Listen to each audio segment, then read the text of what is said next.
have waited all winter for this. It's the biggest race we have all year long. The icons of this sport have all starred on its biggest stage. It's the great American race. Trust me. I won the Daytona 500. I won the Daytona 500. Pull them belts tight one last time, boys. Light the fire.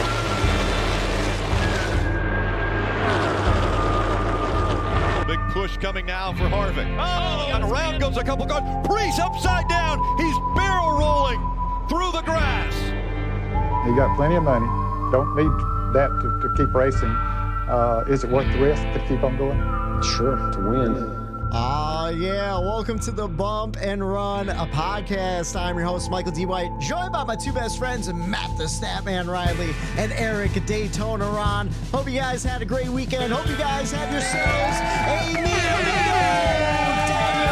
Suarez type of weekend. He was the big winner in a thrilling race at Atlanta. But first, fellas, if you're listening to us on the podcast, you're hearing it on Monday night, Spotify, Stitcher, iTunes, Amazon Music, iHeartRadio, and more. Every Tuesday morning, available on YouTube, or Monday night, depending on how long it takes to upload.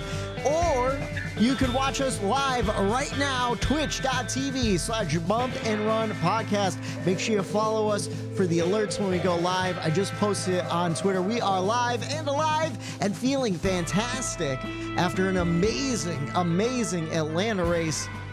Although, do we all feel that way? I don't know. We'll find out as we get closer to the race grades. But first, fellas, how was your weekend?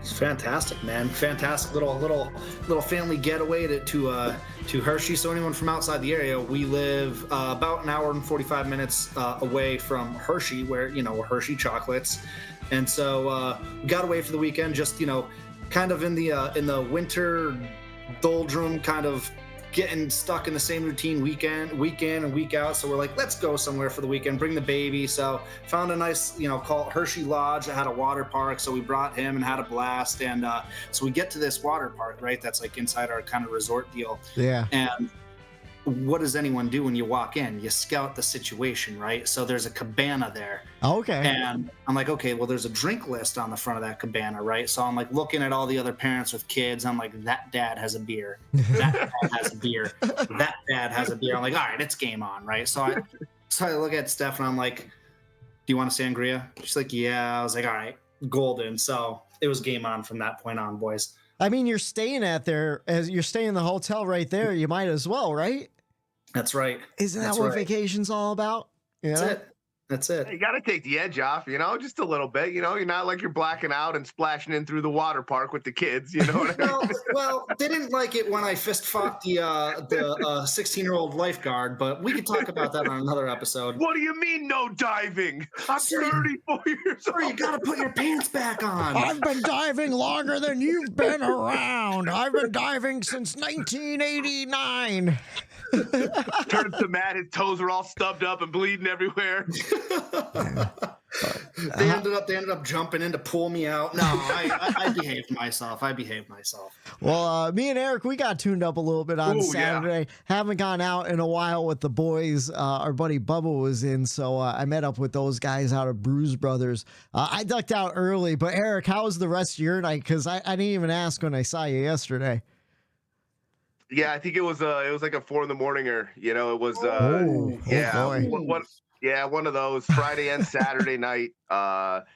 Really put in a shift this weekend. So but like Matt said, I haven't done that in quite some time. So as much as you pay for it, it's in my eyes, there's little pros and cons. It was worth it. It was worth the not feeling the greatest when you wake up, but by the end of the day, you're feeling good. And the time spent with the buddies, it's always worth that hangover the next day. Dude, absolutely, man. Like those hangovers, like you could deal with them when you had a good time the night before or the morning before in your mind. So like dude, I'm with you, man. Like you guys know my hangovers are notoriously awful, but if I enjoyed myself, that's all that matters. You wake up with that stomach ache. You're like, well, at least I had a good time last night, but I can't do that again for a while. One of those types. I can't do that for at least 4 more days.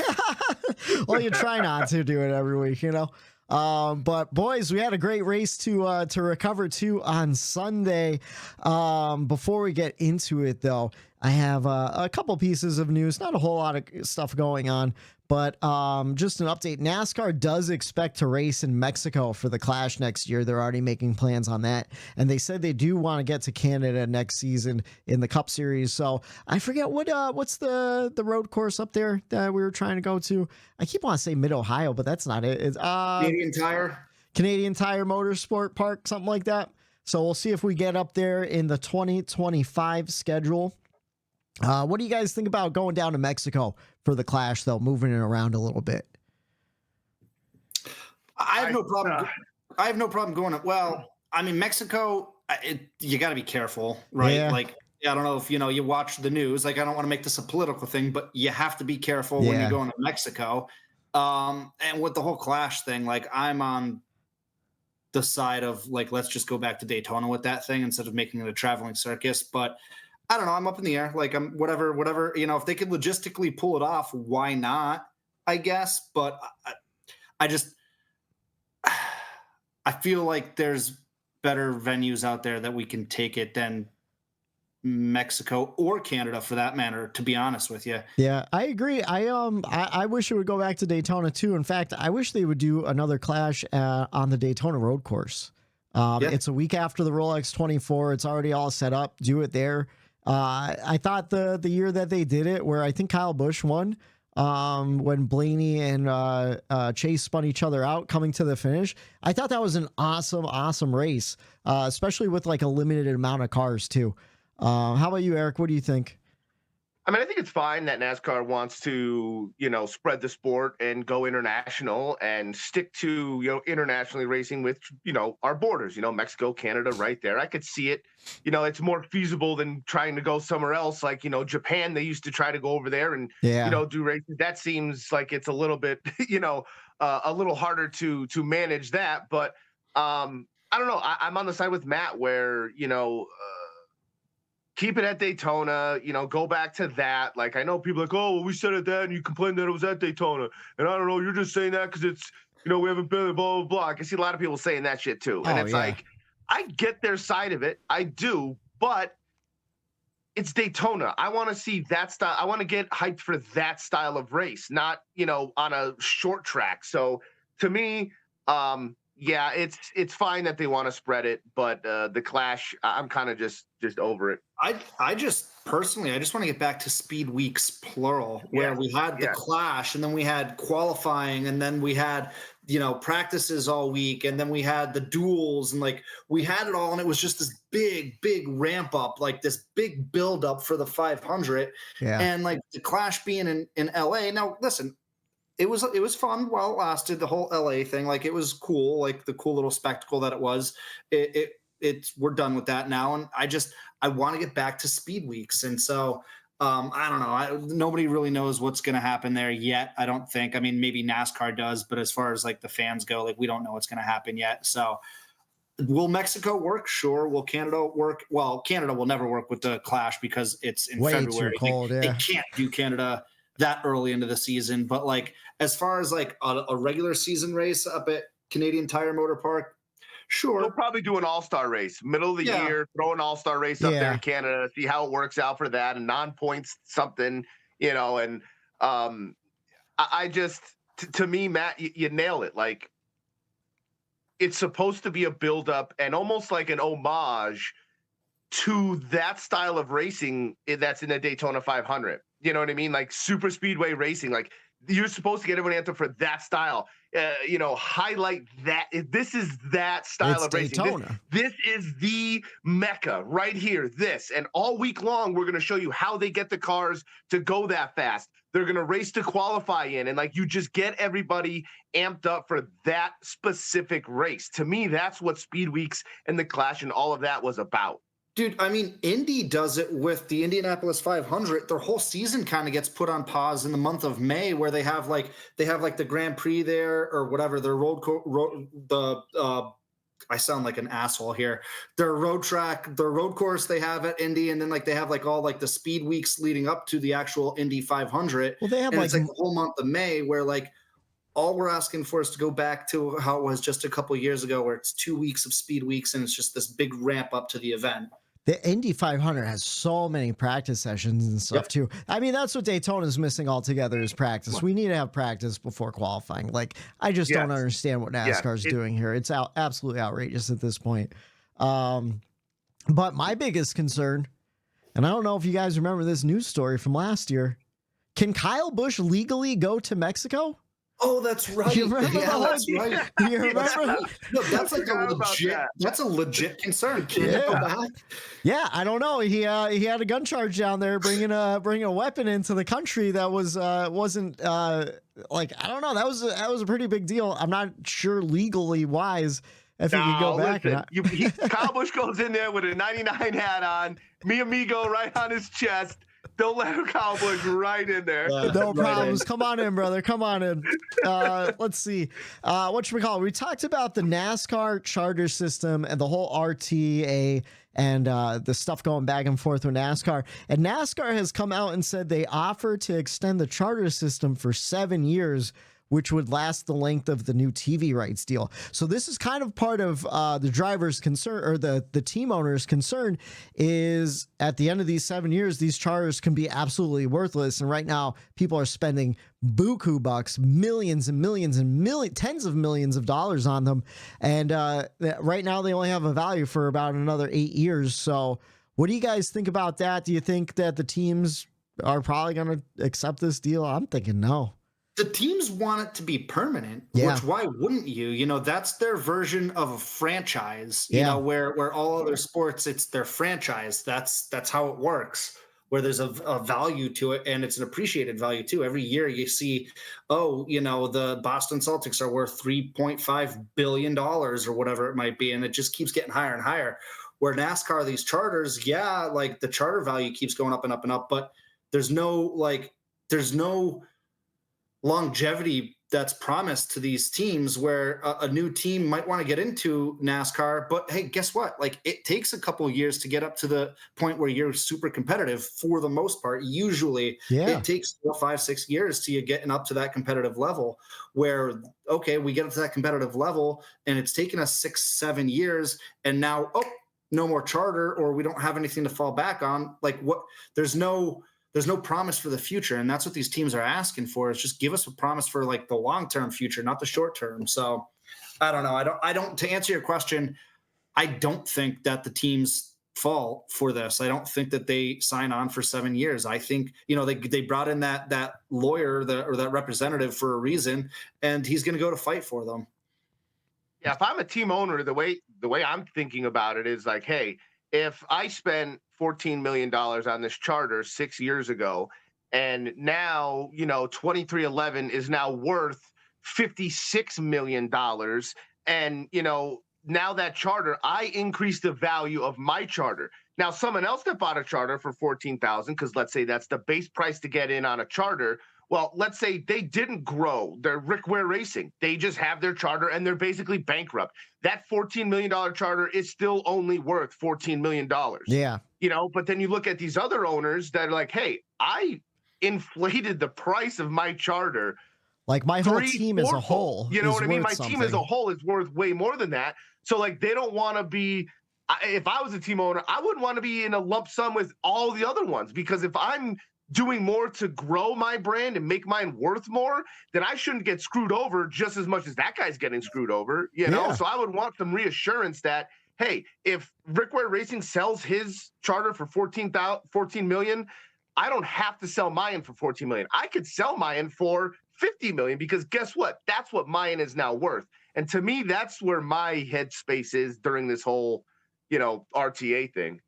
No, I agree. And it seems like that's kind of what everyone had in mind with the charter system to begin with, at least team-wise, where we keep seeing the price of these charters rise and rise and rise. And like the reasoning was like, well, if the team shuts down, at least the charters are worth something, But if NASCAR could just flat out say, well, now the charters don't matter, then there is no value in a charter. Right. Now, and there is no reason to spend 17, 20, 30 million Why dollars. even try to grow your brand? Just, okay, screw it. Because if you're going to pull the carpet out from underneath me, then I'm not investing into this. I'm not going to do my best and it's not what is the incentive to grow your team then? No, I agree. Yeah, I don't know. It's an interesting story, and I'm going to keep watching it throughout the year because I am really fascinated. Because this, I mean, I don't want to sound like doom and gloom, but this really is the future of the sport. This can make or break everything for these teams and the sanctioning body as well. They'll figure it out. I mean, there's no doubt about it. Way more. They have to figure it out, right? Both sides benefit from figuring it out. So they'll figure it out. It might go through a bunch of negotiations. It might drag on longer than either side wants, but they'll get to an agreement. No, I agree. But like, I think the teams have such a more advantage than NASCAR does. Like, you look at Rick Hendrick, like he pulls his NASCAR team out, like that whole team is basically funded through his car dealerships. He doesn't need this Cup Series team. Like all of his profits on his car dealerships are going directly into funding his team. So it's like, does he really need NASCAR? I don't know. I think some of these owners and these teams they really hold a big advantage in my eyes. Jeff Gordon was just on the Dale Jr. download the other week, and he flat out said, he's like, Hendrick Motorsports hasn't made a profit in almost a decade. Now, I don't know if I truly believe that for the powerhouse that Hendrick is, right. but I could see it where they're operating in the red, and Hendrick's car dealerships are kind of just funding things going. I mean, look at Kyle Larson. His car is fully funded by HendricksCars.com or HendrickCars.com. So like, it's very possible. And they're just like, oh, this is good marketing to sell cars, you know? So I could see it going either way. I could see NASCAR really playing hardball and then biting themselves in the ass too, you know? 100% I can see that. Sure. Yeah. For sure. I think they have a mentality like, you need us more than we need you. But where are the open teams going to come from? You know, who's going to replace Hendrick? You know, who's going to replace your stars? It's going to get messy, I feel like. Anyways, something that was a mess before the race, Joey Logano got himself penalized. Now, originally we were like, well, it's just a safety glove violation. Why can't we throw something on there? But if you missed it, no, he modified the glove to add a little webbing because goddamn catcher's mitt. Joey Logano is notorious. He'll block the window net for a little bit extra not downforce, just create a block for the wind where the net. He was doing it during the race yesterday too, even after the whole glove debacle. Like they showed him a couple times doing it. He's always done it during qualifying. I've noticed it for years now. He's mentioned it. I heard, and I didn't see anything for sure, but I heard on Dave Moody's show, a caller called in and said that they created a new rule where they are creating a new rule where drivers has to have two hands on the wheel. Unless they're like shifting and stuff. I don't know how true that is. I didn't get to dig because it was literally on my way home before the show. So yeah, I'll tell you what, that just got me red-assed. I'll tell you what, if you tell my driver that he's got to put two hands on the wheel and he can't go out there and just one-hand it, no. I'm with This ain't NASCAR anymore. You're telling guys you got to drive with both hands on the wheel. Like, what is this? These are professional drivers. Don't tell them how to drive a car. Drive leaning back with his arm up sometimes. Like, no way. Like, if a guy wants to put his hand up and block a little wind because it might give him a little tiny bit of a competitive advantage, let him do it. We're not going to. I'm with Eric. That chapped my ass big time there. Also, I don't know if you guys are ever doing 80 down the highway and you put your hand next to the window. That shit is hard to keep your hand there. So if you could do it without your hand feeling like it's about to break off, I'll more power to you, bud. More power to you. Let's see. And whatchamacallit, last piece of news, 2025 Daytona 500 has been announced. It will go down February 16th. 2025. That's all I have for NASCAR news. We got a whole bunch of stuff to talk about when it comes to the NASCAR race, I feel like, and it was a doozy of a weekend. We had all three series on track. Kyle Busch was your Truck Series winner. I didn't get a chance to catch the truck race. Did any of you guys see any of the truck race on Saturday? I caught bits and pieces of it. I didn't watch like the full thing, but most of it, and then I tuned in for I think the last 30. Can either of you tell me what the hell happened to that guy's truck where the whole entire roof ripped off? I did not see that. I know what you're talking about, but I was not watching when that happened. Yeah. Like Eric, I saw bits and pieces of it too. We were getting back in the room, having a little nap, and then also getting ready right as we were walking out the door. The race was ending, so I got to watch the last, actually watch the last 10 laps. Yeah. I don't know. All I saw, I didn't see any of it. All I saw was that picture of that truck. And I'm like, how did that happen? I need to know. But I didn't get a chance to dig into Truck that series, either. man, it's wacky down there. That's fly off. That's trucking, baby. That's trucking. Yeah, it's just trucking. And then the Xfinity Series race Saturday night. We caught a little bit at the end at the bar. Austin Hill getting the win once again. Just absolutely insane. His teammate running out of gas on the restart. Oh. What's up, Matt? Just trucking, man. Just trucking, man. Fly off, whatever. It's like whatever. It's a circus down there. Well, they actually had the least penalized truck series race at Atlanta Motor Speedway since 2003 this past weekend. So I think they had a stern talking to in that drivers meeting before this race. And I think we said it. Kyle Busch back in the field, and everyone's like, well, we big dogs down here. We gotta tone it down a bit. I have a truck series pop quiz for you guys. Okay. Okay, here we go. You ready? Most wins in a truck series season with 9 wins. I'll repeat the question. I'm looking for a driver's name. Most wins in a truck series season with 9 wins. They actually mentioned this during the truck broadcast. One of the bits and pieces that I caught, they mentioned this. I think that's one Greg Biffle. Are you biffing us? You just got biffed. If you're bringing up random fucking truck series stats, it's got to be the Biff, right?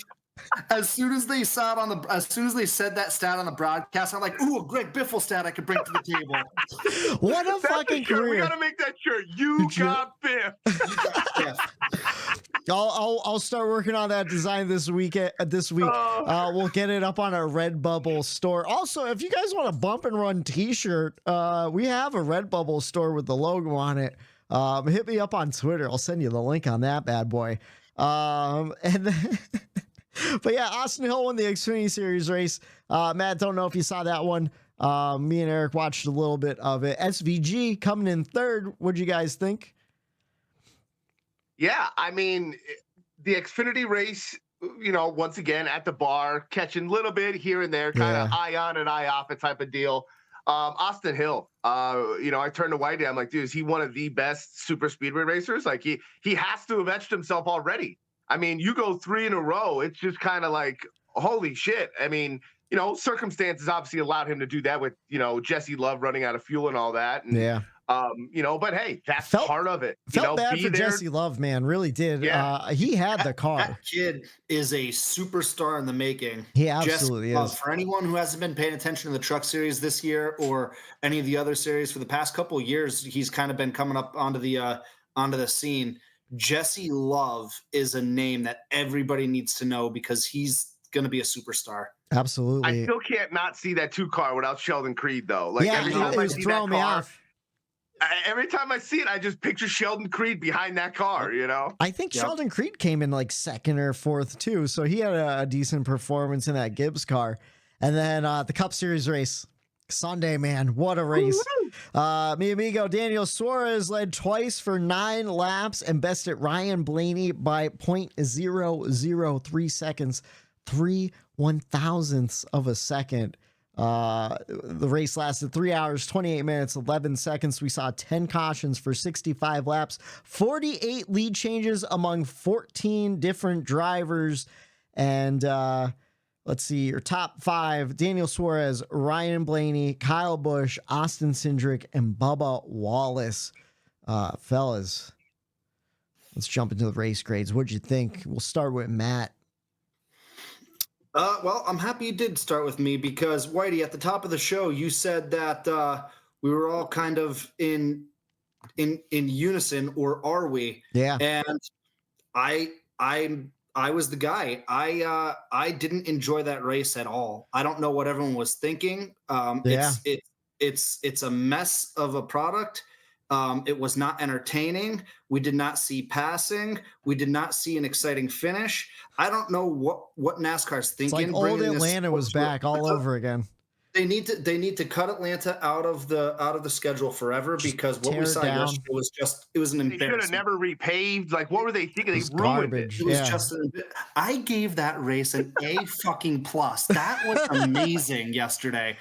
That was amazing. Everything that you want in a race, we got yesterday. And Eric, do we talk about it now, or I guess we can wait to get into after everyone's race grades? But I gave it an A plus. This is the first time that I have started the year giving the first two races A pluses. So pressure is on Vegas to deliver, because we've started off with 2 A pluses this year. I mean, I loved everything about it. All right. How about you, Eric? What did you think? Yeah, I gave it an A plus. To Matt's point, what we were talking about a little bit earlier, in my race grade, I have it starting out with, Atlanta might be the new must get to racetrack on the schedule. It went from, the beloved Atlanta, old beat up surface, choose up tires that everyone loved, did not want to get rid of. There was a lot of pushback to not repave it, but they stuck to their plan. They went through with it. They had this vision that they could make a better race, and they repaved it. And now, it's this hybrid banked mile and a half where it's its own distinct, unique racing that nowhere else on the schedule has. So props to them for sticking with it. And, there was racing all day. Like, there was not a time when you put the TV on and watched a lap when there was not some kind of intense racing going on. And I like the fact that it wasn't a pure super speedway like we saw in Daytona. It was, to me, completely different than that. So I took that into consideration too, of like, hey, I'm not looking at this like it's supposed to be Daytona or Talladega. And by lap 30, you're like, oh, this is nowhere near what we were going to get from the week prior. So racy all day long, a lot of drama, a lot of loose handling cars, a lot of drivers up on that wheel, and man, couldn't ask for anything better. I want to give a quick shout out. So Eric, you were just saying how you didn't know really how to describe it, and really no one does. I mean, I was telling you guys yesterday, during the race, like I don't know how to describe really what I'm watching. Close friend and fan of the show, Justin Pierce, coined the term. I haven't seen it anywhere else. It's not a super speedway race. It's not an intermediate race. It's a supermediate race.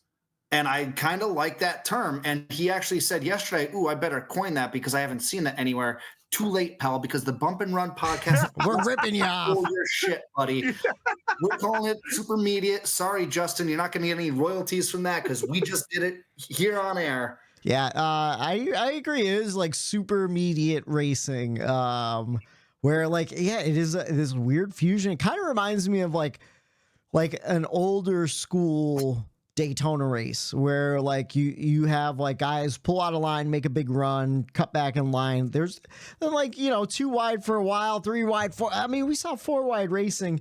I totally agree with you guys. It's an A plus for me. It was an A before the finish. I thought the whole entire third stage I thought was some of the best racing I've seen in a while, up until that red flag. But even that was like exciting. And I tell you what I definitely like about this supermediate racing, where it is a smaller track, so maybe the speeds are a little bit lower, the runs are a little bit easier to take. The cars survive those wrecks a little bit better, where we saw that giant wreck on lap 2. Only one car didn't make it back onto the field and finish, like, get past that DVP, so I mean, I really liked it. I thought it was fantastic. And then you just have that finish, that cherry on the top. Just amazing. So they were coming down the backstretch. Kyle Busch made his move, made it 3 wide going into turn 3 and then through turn 4. And like, I just got up off my couch and I was just like, I just kept saying, like, I think just to myself, like nobody in particular, like 3 wide finish, like 3 wide finish. Yeah. Like we're going to get 3-wide finish. Like, oh my God, we're going to get a 3-wide finish. And then it happened. And I'm like, oh my God. And like the uncertainty for like 2 straight minutes of who won that race. And I thought it was Blaney. Then they showed it and it was definitely Suarez. I'm not taking anything away, but like for the couple minutes, I was like, I think Blaney won that. And yeah. Oh my God, like a 3-wide finish. Are you kidding me? Like, are you kidding me? So Eric posed this question right before we started recording. And so I said, pump the brakes. Let's talk. It's a good conversation to have on air. Is Atlanta now, and I know this might be prisoner of the moment, I don't know. Is Atlanta now the best track that we have on the circuit? I would put what I saw at Atlanta up to any Kansas race that we saw last year, because I felt like Kansas was that race that we talked about that was like, oh my God, that was awesome. Yeah. Like there was a certain few races that Kansas weren't like was a great race the last year. gimmicky road courses where you were going to get a little bit of action in between, but a pure just like raciness all throughout. I feel like Kansas, to me, with this new next gen car, has been one of the best. And to me, this is right up there with that. Like Homestead too, same thing. But yeah, I agree, Eric. And like, again, I don't want to be prisoner of the moment. So I don't know if I want to even necessarily like answer that question right now. Maybe we put a bookmark in it. We talk about this later in the season. We bring this question back up while we've had time to digest. But like, I want to say like, yeah, man, like that's what our 5th race at Atlanta now, right? With the new configuration. Yeah.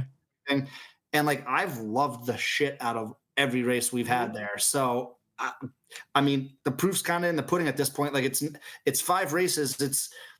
It's not a big sample size, but it's also not a small sample size either. Like it keeps producing. So, yeah, I mean, I loved it. Don't want to see them do this at every mile and a half. Like they can't. Like we always talk about this every time Atlanta. No, don't ruin it. Yeah. Yes, that's what I was going to say. Do not ruin it. Don't try to go and try to let this be unique to Atlanta. That's what they're trying to do. Now, don't go and cookie cutter it like you did with every mile and a half. Yeah. Like that. You just don't do that. We're trying to get uniqueness. Like look at Pocono. It's unique. That's why drivers like it. Keep a little bit of, this way you don't have to change the schedule as much if the tracks are so unique. Especially because the mile and a halves have been great with this new car anyway. So like we've been getting great natural. I don't want to say natural because yesterday I think was natural too, just a different type of natural, just great intermediate racing on these mile and a half. So like, don't change anything like NASCAR. Like don't get ahead of yourself. No. Like this is Atlanta's thing. I do have a question later on during the question of the week we'll get to. But I agree. Leave this the way it is. Keep it its own thing. I do wish we could bring some more mile and a halves in with this car.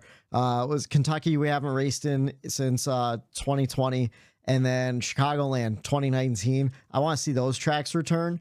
It's a damn shame that we're not heading out to the West Coast to Fontana right now to see a race at Auto Club because just the momentum from the last 2 races going into Auto Club, how good those races were. But something I'm looking forward to seeing at Atlanta is to see how that surface wore out, because like you said, we're 5 races in and the color of that asphalt has changed. It's definitely affected the racing. I can't wait to see how it progresses as the years go by, because we might not see the same 2-wide racing, but those cars are going to be a bear to handle on that huge banking as the grip gets taken away from those tires. It should get real interesting what happens with Atlanta as we go. But man, what a race. Do you guys want to jump into the checkers and wreckers for the weekend? Hell yeah, brother. 3 wide for the lead. 1 lap to go. It's this week's checkers and wreckers. Oh yeah. All right, boys. Since we started with Statman Matt for the race grade, we'll start with Eric for the checkers and wreckers this week. What's your checkers and wreckers, Eric? All right, I will start with my checkers. It's got to go to my boy. Got his shirt on. He is my new Xfinity driver. I have someone to cheer and root for down there. And gotta represent our Aussies over there. And he came in 3rd, baby. 2nd career start, coming in 3rd place. And you just gotta love his interviews afterward. He's just one of us, man. Oh yeah, stoked, coming third. Nice to just be out there. Like, it's just, he is what you want in a driver. He's he's such a personality, and gotta love that he came in third, and gotta give him the checkers there. Can we just drink it in for a second? What an interview with Eric Daytona Ron would be like if he was a driver who just came in third. I don't know if you could air that interview, to be honest with you. I think he'd be dropping all sorts of language. They'd have to just say skip him. Yeah. Like, we'll pre-record that interview. We'll edit it up and then send it back out. It would just be 3 straight minutes of whoa, yeah, fuck yeah. Did you see that shit? Did you see what I did out there? I fucking did that. And then it'll just cut to that old, like the multi-color that screen with all the colored bars going down. It's like we have to cut away. Sorry, we'd like to apologize to our network affiliates over some language that just made it out over live air. All right. How about your records? What's your records for the weekend? My records, Joey Logano, scumbag, just being an absolute piece of shit that he is. Always out there, cheating, has to do it though, put my little glove out. Like, it's such a Logano thing to do to get an advantage. It's like, buddy, if you think that your web glove is going to help you not throw a shitty block and crash half the field, then I'm sorry, you're very mistaken. So, scumbag move by Joey Logano, piece of shit. Here's the thing, though. I wonder what the effects of that glove did. And someone shared a lot, because all the drivers do it. You see them all the time at those big speedways. Like, most they always put their hand up, but I mean the web, just like blocking that just little tiny extra. I'm sure it helped. But I'm sure it does. If he's willing to do that, it's got to be a huge advantage. He qualified second, right? Well, he qualified second at Daytona, right? Because he was on the pole. Oh, he was on the pole at Daytona, and then he qualified second this week, and it was Michael McDowell. They swapped. Yeah. So here's the thing: someone shared a video of his in-car after Daytona qualifying, and he pulls that glove right off, but he pulls his left glove out. He left his right glove on, and too. I think he hit it, and they tucked it in his car or something. I want to know, how long has Joey Logano been doing this? And you want to know what, though? I have to give props to the race team for just thinking outside the box. Like, oh, we could add a little something to that glove. I bet you if they just had it slide on, it wouldn't have been an issue. You slide that piece off. Nah, he sewed it in. He fucked up. That's where he fucked up. But if you slide that on, that shit is getting ripped right off the second you put it out the window.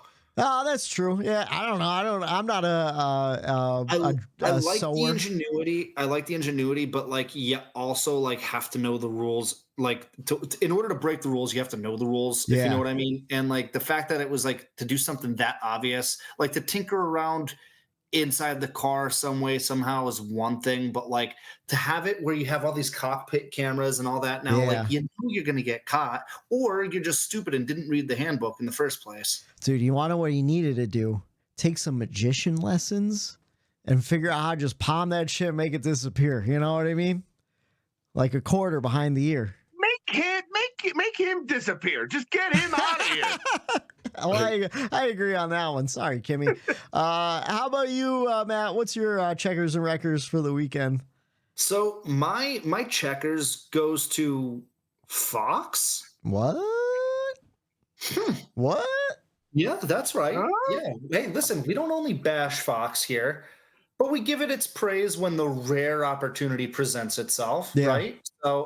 So they did a spot during the pre-race that kind of showcased the best tailgates at Atlanta called Tailgate Kings with Clint Boyer. And he just went through and found kind of the best tailgate spots in the infield of Atlanta Motor Speedway. And the reason why I'm giving it my checkers is because I think it's going to be a weekly segment. I didn't, obviously with the rain delay and everything with Daytona last week, I didn't really watch any of the pre-race stuff because I knew it was going to it was canceled by the time pre-race started. So I didn't watch any of the pre-race stuff for Daytona. Yeah. But the way they kind of presented this segment before Atlanta, it sounded like it was going to be like a reoccurring thing that they do every week. And I want it to be so bad for a couple different reasons. So one, if you get to see an inside look at some of these tailgates and campsites, and you're just like a fair weather NASCAR fan where you're just checking in on a race and you see this segment, you see how fun it is, it's going to make you want to go, right? Oh, because yeah. we've all been to a million, we do it every year at Pocono, we know how fun it is. And that's kind of the second reason why I want them to keep going, because like they need to come find us at Pocono, because we're going to show the entire world how much fun can be had in an infield and at a NASCAR race. But like, you need to showcase us fans, right? Like we're the ones who are, I hate to like pull this card, but like we're the ones who fucking pay, right? Like we're the ones who keep the sport afloat. So, showcase how much fun we can have at a race. And I like the way that Fox did the segment. So they get my checkers. Plus, like the camping atmosphere for certain tracks, that's a selling point on its own. How many people go to Pocono just to camp and enjoy like the mountains around and the atmosphere and the party? We party hard at Pocono. Pocono, people compare it to like Talladega. They say it's like the Talladega of the North, you know? Yeah. So like when you start getting that reputation, the reputation Dega has is having parties and getting wild and crazy. Well, like when you are lumped in there as that of the North, it's kind of a selling point. Pocono infield has been dubbed the best kept secret in NASCAR because it is. Because you always hear Talladega, Bristol, like all these like great play, and they're all great, I'm sure. Daytona, but like Pocono, man. It can't get much better than Pocono. It's a blast there. And that was the point I was going to make too, because like how many other tracks is there great camping and tailgating? And we just don't know because we don't go to those tracks. Like we would never know. So I agree with you. I give props for Fox for highlighting that thing, because that could bring in new fans to the track. Maybe people who live a couple hours away who never even thought about staying and camping for the weekend at a NASCAR track. Maybe they'll be like, well, New Hampshire's close. Let's drive up to New Hampshire and enjoy the fall in New Hampshire and stuff like that. I just spitballing, but I agree. I think that's a good outside the box checkers, man. I like that. How about your wreckers for the weekend? My wreckers goes to it goes to Brad Keselowski and the 6th team. So currently, and I think part of it is selfishly because, we're all bought into them, want to see them do good. Big time. But currently they're sitting 36th in points or in the standings with only 16 points through 2 races. Like 16 points is like almost nothing. They're the last team in the standings that's a full-time team. And I get it. We started off with 2 super speedway races, which can be crapshoots. But when Brad prides himself on being the best super speedway racer that we have, or one of the best super speedway racers that we have, and a veteran in this sport, like you have to come away with better finishes than that. And now this team is in a massive, massive hole that's going to probably take until at least the summertime to get themselves dug out of it. Like they have a huge uphill battle in front of them. And so they get my wreckers because they got to do better, man.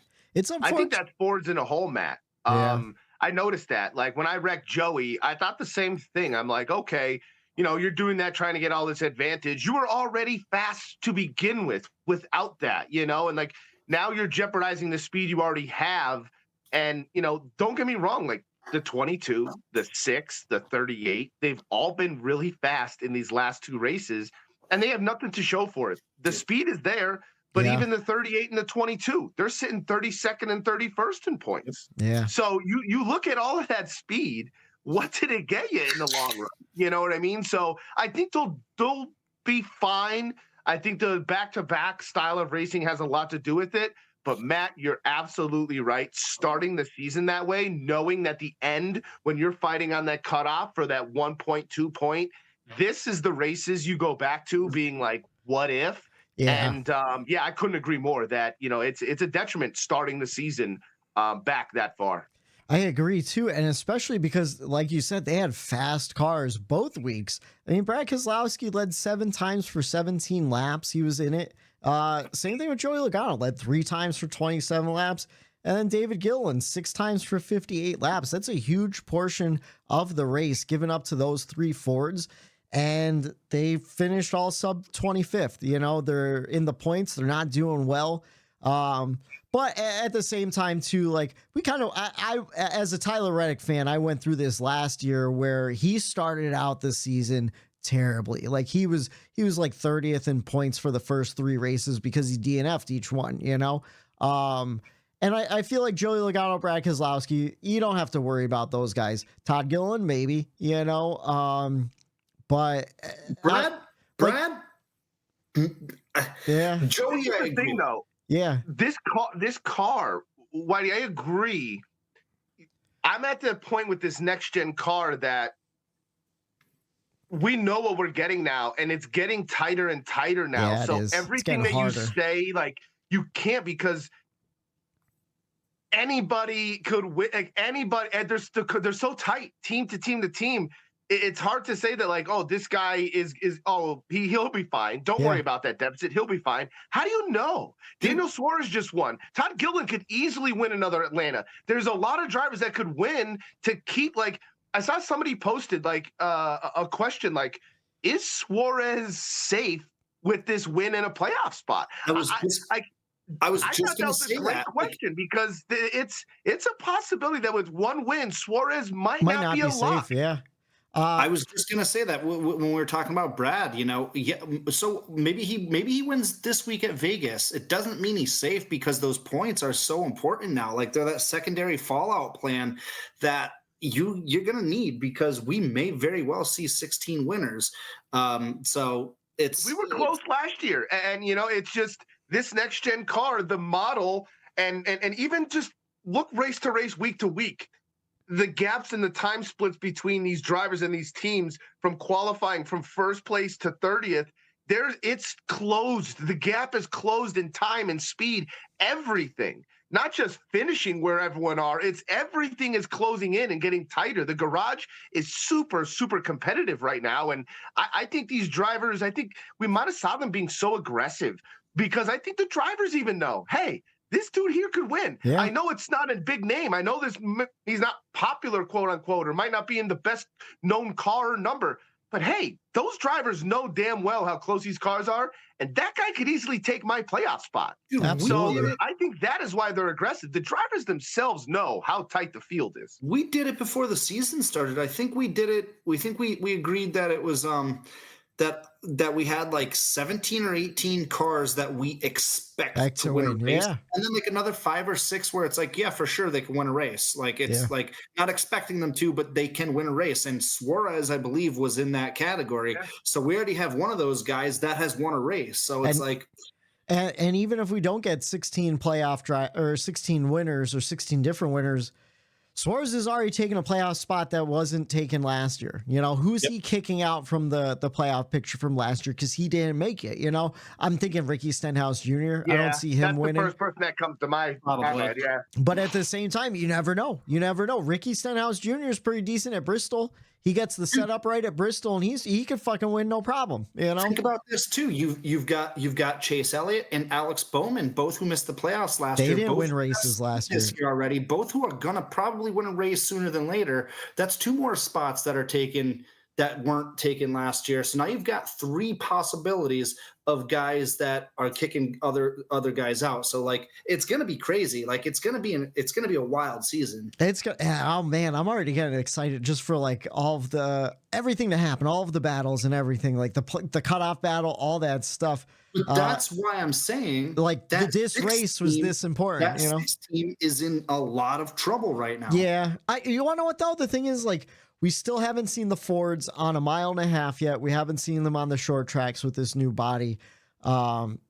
They could be lights out faster than everybody, you know. But I will say the front end of the Fords, I don't know if you guys noticed, they look like they're from the 80s. Those I don't know if it just looks like it's sheet metal. I don't know if it's the way the lights come all the way across with that like rectangle where it kind of looks like just like old sheet metal. The car from the front, I don't know. Like, I was noticing it on Sunday that it just they looked a little like raw looking, like just. It looked a little mean, like Mad Max kind of style, like the way the front end looked on him. I think it's like the grills. Blacked out horse too. Yeah, I think it is. Mustang on the front of it. Like, it's just that giant grill, you know? Yeah, it's just a giant grill coming at you. Like, it's just eating you up down the front stretch. It's going to be exciting. I'm not too worried about RFK. I could see one of those cars not making the playoffs. Man. How old's Brad now? Like 38? 39? No, he's No? got to be 40 something. Is he? No. I'm just. Brad? He's older than Kyle Busch. Kyle Busch is 38, I think. Yeah.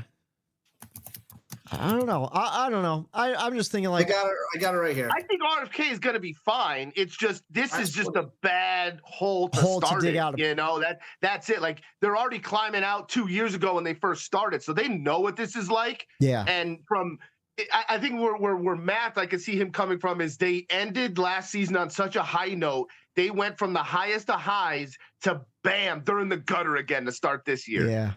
But Guys, again, Brad just turned 40 on February 12th, so I was wrong. I thought he was close to our age for whatever reason, but no. I don't know why. I don't know what I was doing. Joey, I think, is closer to our age. Joey's younger than we are. That's what it is. That's what it is. Because the only reason why I asked that, I was going to say, like, I don't think Brad's at that point where you're going to see a major fall off age-wise. You know what I mean? Like, these guys hit a wall when they start getting older. I don't think he has 5 more years before that even comes into question. So I think, man, the cars were strong last year. They were consistent last year. If they could get the consistency back, I could see Brad winning a race. He could win the Coke. He could win the Coke 600. He could win Talladega. Like he could win at Bristol. He's a good short track racer. You know, Richmond. I don't know. I have faith in Brad Keselowski. I have faith in RFK. I am curious though to see how many winners we do get at the end of the season, because that first season with 16 where it we had 15 winners, 16, but AJ Allmendinger wasn't full time or someone won after the play. I don't even remember. I don't think we'll get back there yet. I think we're gonna see guys rattle off a whole bunch of wins like we saw Kyle Larson and William Byron do last year. So those eat up a lot of those chances, you know. Because how many guys pointed their way into the playoffs last year? Brad did. I think Harvick did. Oh, 3. I think there was 2 open spots, right? Yeah. So I don't know. Well, I don't know. I'm excited to see. We're putting the cart way before the horse. We're just 2 races in. I wouldn't put up the danger flags yet. But like you said, it is a big hole to dig yourself out of. Though I do agree on that one. Let's see. Am I up with checkers and wreckers? Mm-hmm. All right. I'm going to start with my wreckers too, because it's a guy who's in a hole. It's Austin Dillon. If I didn't pick Austin Dillon, I was going to pick Brad Keselowski, but I knew you already had him. But same reasons, different types of season though. Last year he had a horrible season, just a god awful season. Finished second to last in points of all the full-time drivers, compared to his teammate Kyle Busch, who came in third and was competing for the win in both these races. That 3 car needs to figure it out. Yeah, get it together. Just get it together. You just go back, and even when Reddick was in that car, Whitey, look back at the comparison of the performance of the 8 versus the 3. Even when Reddick was there, you go all the way back to then. Go previously when he was just in there, and it's nowhere near Cup level performance to keep a ride. And we talked about it to this point forward, it's a shame watching Kyle Busch go out there and do what he does. Like now, if he has the same equipment that Austin Dillon does, Kyle Busch is going out there and driving the shit out of these cars. Oh yeah. Whatchamacallit, Puff is in the chat, our buddy Puff. He goes, not the real number 3. And it reminds me, right.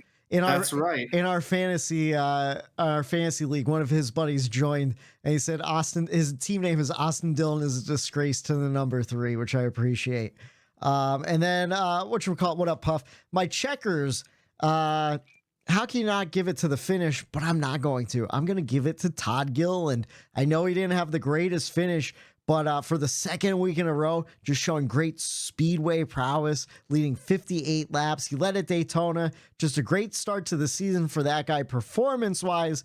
Didn't get the finish, but for a guy that didn't have a full-time ride last year and was bouncing between a Rick Ware car, a Front Row Motorsports car, and I think another back marker team, to see him now in a Ford Performance Tier 1 Ford team, kind of stretching his legs and showing what this I think, is he a rookie? Is he competing for the Rookie of the Year?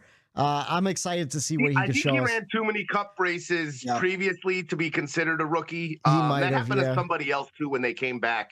They hadn't run too many races to be in the Rookie of the Year consideration. But yeah, Todd Gilliland, he kind of got screwed last year, kind of said he was going to be in the car. Then they pulled him, said this guy's going to be in half of them. Wasn't he part of that whole saga? He was, yeah. So Yeah. he was full-time in that 38. He replaced John Hunter Nemechek, I think, or no, Anthony Alfredo was in that car. He replaced Anthony Alfredo the next season for, I believe, the full season. Then they cut his season away. So that was probably the season he was a Rookie of the Year contender. Then they cut some of his races, gave him to Chandler Smith, I think. Well, Haley was in that car too, wasn't he? Justin Haley? I'm thinking of Kaz Grala's in there now with them. Yeah. I'm going back those back marker guys, and I'm like, oh, Kaz Grala, all those guys. I honestly can't remember. But your larger point is true. Like he was. I think he ran he definitely ran too many races. I don't know who, other than Josh Berry, who's eligible for Rookie of the Year this year. I want to say Noah Gregson's running for it again. Did they give it back to him? No, there's no dude. way. No? I mean, that poor son of a bitch, they might as well throw him a bone, Yeah. I know Barry's running for it. Eric Almirola is running for it. Nah. Like, what are we doing here? I don't know. I forget. If anyone remembers, comment in the chat or the YouTube comments to remind us. But that's my checkers and wreckers. I have a supplementary wreckers. Yeah, what's up? Just race news type of stuff. Chase Briscoe, bro. What? Oh yeah. What on or he was going to be my wreckers because now we talked how good the style of racing was, where you could have 3, 4, 5 cars. And that's all you needed to make a little run. If you made it in the middle of a pack of 5, you could still bop out of that, throw a side draft and get in front and move up 1 or 2 spots at a time. So that's what I kind of liked about this in between. Yeah, that's what I liked about this racing too. You can make little moves and keep going. Yeah, but Briscoe, he was just a one-man, he the runs he was like, what was he even? The booth was damn near about to go out there and pull him out of the car, I felt like. Yeah. Dude, I was texting with Joe Vav back and forth, just like, what is he do? He's a fucking insane person right now. Like he knew his car was gonna wash up too. Like he just sent it in and washed right up. Zane Smith and Carson Hocevar, are they both going to be full-time this year? Oh, yeah. Carson Hocevar is running. And then, probably Zane Smith then. And there we go. Yeah, there we go. All right, cool. But yeah, fucking Chase Briscoe washed up every single time. Like you said, the booth was like getting on him. Like, well, I don't know what he's doing. I don't know what he's thinking here. And the booth didn't get on this guy, but we all talked about him, dude. Austin Cindric. Dude, he was a maniac, too. Like both those drivers thought it was a trucking Friday night out there on Sunday. Like they belonged in a truck series the way that they were racing those cars. I'm waiting for the roof to blow off. That's the next T-shirt I'm putting on Redbubble. It's a trucking Friday night, baby. It's a trucking Friday night. I love it. I love it. Just put a picture of Matt Crafton's face on it. And punching a guy. Being spun out by Hocevar. Yeah, I don't know what either of those guys were thinking. I mean, Chase Briscoe's probably thinking like, this is my one opportunity to win my way into the playoffs too. But Harvick kind of explained it. It was almost like he was being baited into those moves because what his car was allowing him to do and what the runs were allowing him to do. It was almost like, okay, either I'm getting pushed or I'm going, like I have a run. And he just tried to put it in place. But after the second time that your car doesn't stick after you get that push or you have that run, maybe think about not doing it again. Yeah, maybe lift a little bit. Lap after lap. He was just pedal to the metal, dude.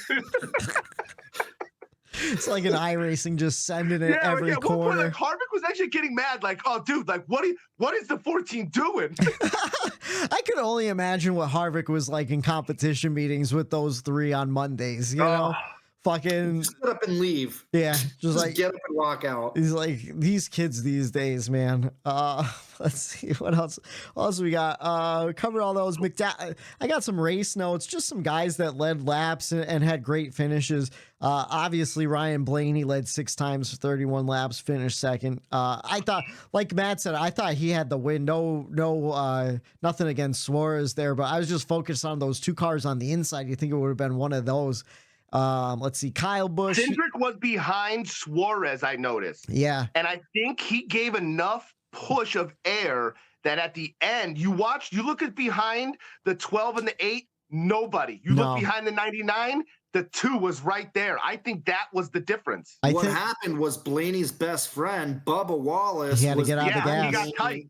He washed up the track, and he just, if he stayed behind Blaney's winning that race. Absolutely. Blaney's probably winning that race by a half a car length. Yeah. Yeah.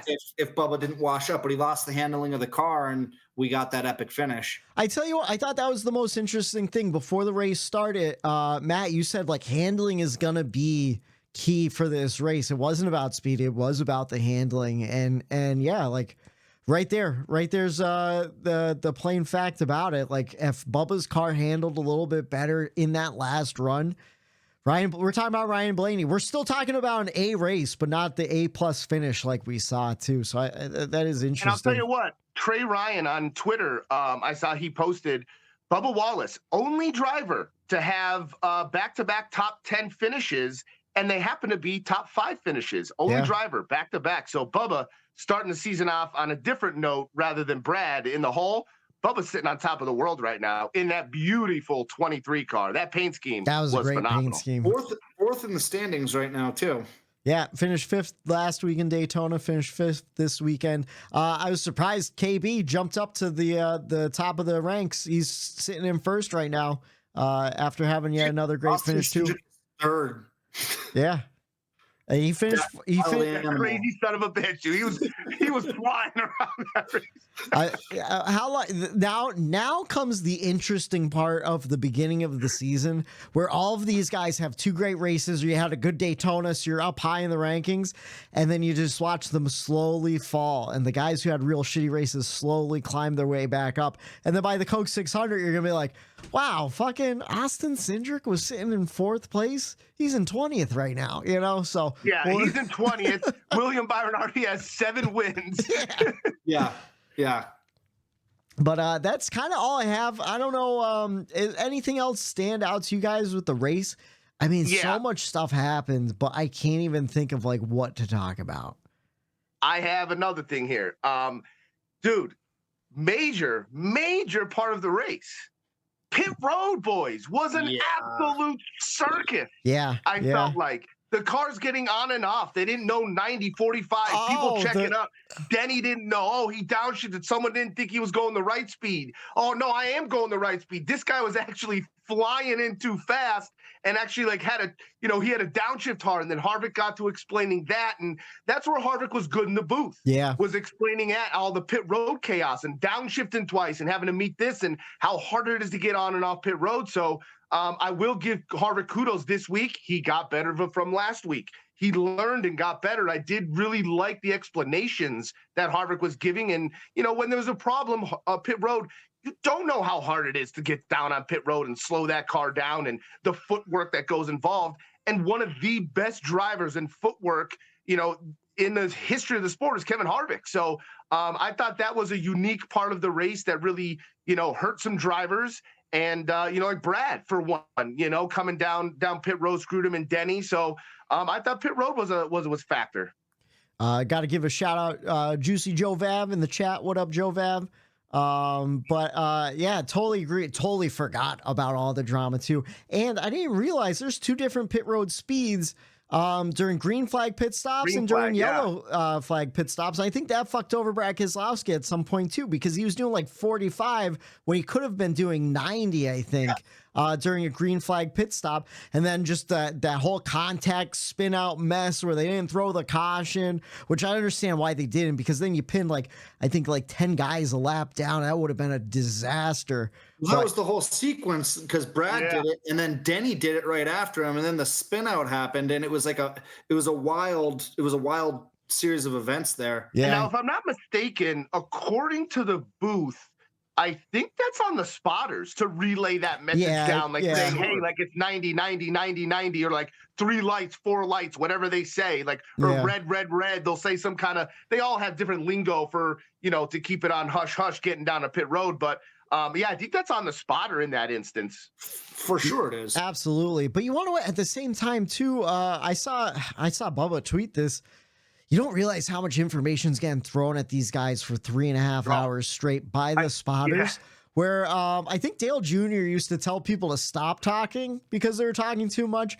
Where maybe like you're getting on pit road, you're not even paying attention. That guy could be screaming like, "Oh, flashing 2 red, flashing 2 red," to say like, "Oh, that's the RPMs you have to hit," and you're like, "What? I don't know, like whatever." I don't know. It was a cluster though for sure. On pit road. Yeah, Bubba said he was exhausted just from the information that he received all race long and processing it. And like, that's every lap. You could just imagine how much you have to pay attention to that whole time when a car is 2 inches away from you.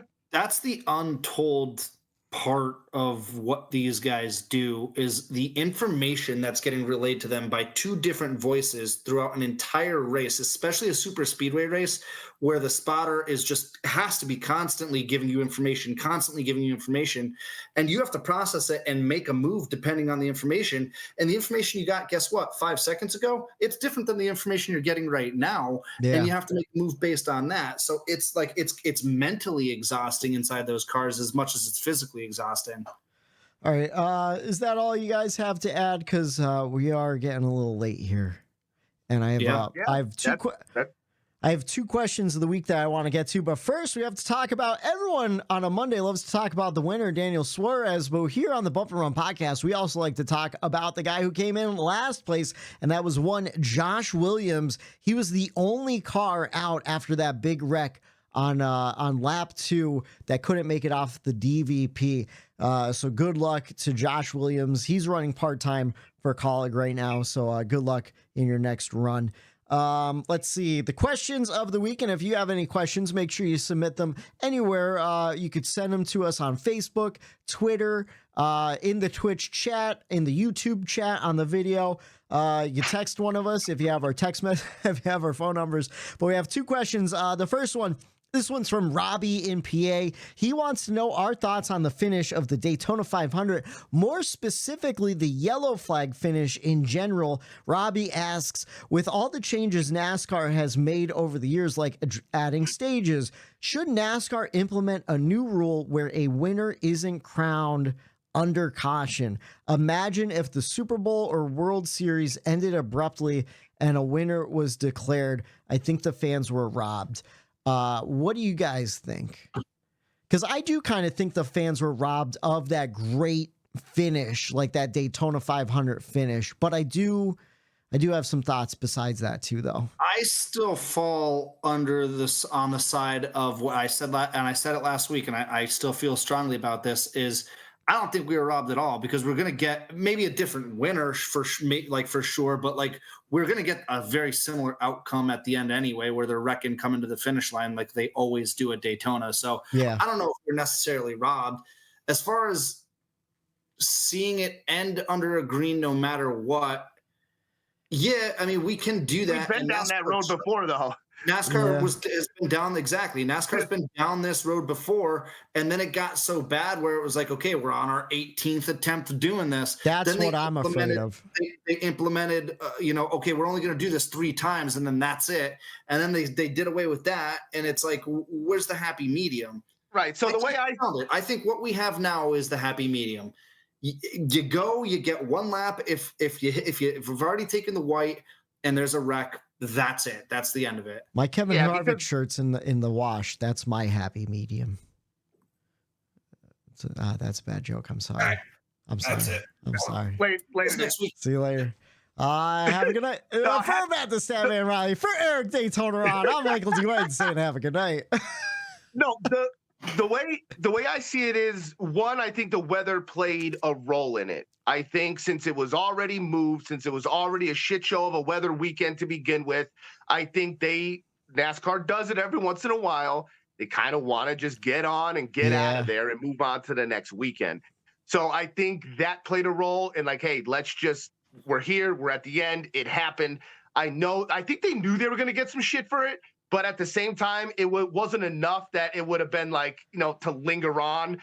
And to Matt, you're right. Like, it just basically comes down to what happened was they wrecked, they threw the flag. These are the winners, right? Now, the people that were behind those guys that could have won, they're going to cry and say that if we line up again, we were going to win that race. Yeah. So NASCAR says, okay, we'll re-rack. Now, those guys that cried that said we were going to win, now guess what? They spin themselves out. They wreck. The people that were behind them are now the criers. Yeah. And they're going to cry until they get another re-rack because they think, hey, if you didn't throw that caution, we were in line to win. And you could do that, turtles all the way down. You know what I mean? So I think it's just to prevent a long-ass ending to a race. Nobody wants a long ending to a race. We've been a part of them where they had those green-white after Just green-white after green-white. over. And it's like, is this race ever going to end? And after a long rained-out weekend, I think NASCAR just it's shitty, but they make that call and say, let's just get out of here. So my whole thought is, it was anticlimactic. It sucks ending under yellow, where it's like, that going in. Yeah. I know you have to know that going in. I don't think it was anticlimactic. I think it was the height of climax because we didn't know who won the race. There was a wreck at the end. I disagree. I mean, I know it's an opinion based. Like neither of us are spitting a fact. I just hate messiness where it's like, oh, we got to go to the cameras and check the scoring loop and all that stuff. I want to see a car cross the finish line and that be the winner. So messiness happens in other sports. In basketball, was his foot on the line? Was it not? In football, was it the catch? Was it not? Was that a pass? Hey, you know what? You didn't get it in Daytona, right? You bitch. We got it here. We got it here. This week. You got it this week. And that's so, be happy with the product you got, I guess. You know what I mean? You didn't get the exciting finish last week. For the fans that were there, kind of sucks. But I think Atlanta made up for that by getting the closest ever. So, you know what I mean? The NASCAR gods were with us. So I've been at race like Phoenix. We were at Phoenix a few years ago that ended, and it was a rain out. They called it because it was raining, and it was Dale Jr. Like I was a big Dale Jr. fan, and cool. I got to see Dale win, but it was under a rain out, and it was like, well, that kind of stinks because we waited around all day. But like that's how we've also seen some amazing finishes live in person too. It's just kind of part of the sport, man. Like we're not gonna get this 3 wide photo finish every week, and that's okay. And I'm gonna take it ending that way over another 15, 20 cars getting wrecked for another 45 minutes of red flag. I would rather them done what they did than another extended 45 minutes of like bitching. Then now instead of bitching about what happened, we're bitching about like, why the hell are they re-racking them? We would be talking the opposite. We would be like, they should have just left it after the single caution. Now look at who else wrecked. My driver would have finished 5th, but now they re-racked them and now we finished 25th. Right. So people would bitch about no matter what it was. You gotta, read between the lines. I agree. The only point I want to make is I just want NASCAR to always stay consistent with it, something they don't do. And that's something they don't do, And we all want that. We all want that, but I don't think, I also, never mind. I was going to, we're not getting it. Anyways, and then let's see. Sorry. Yeah, that's it. I just want NASCAR to be consistent.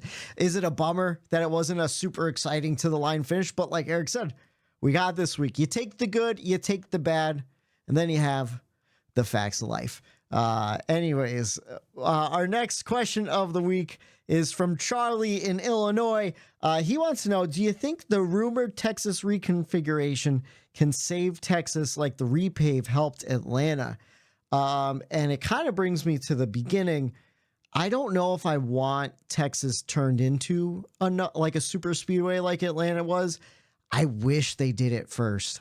I wish they did this to it. I wish they did this to Texas and we could be like, man, Texas is going to be a great race in a couple of years, and repaved Atlanta, just repaved it. How about you guys? What do you guys think?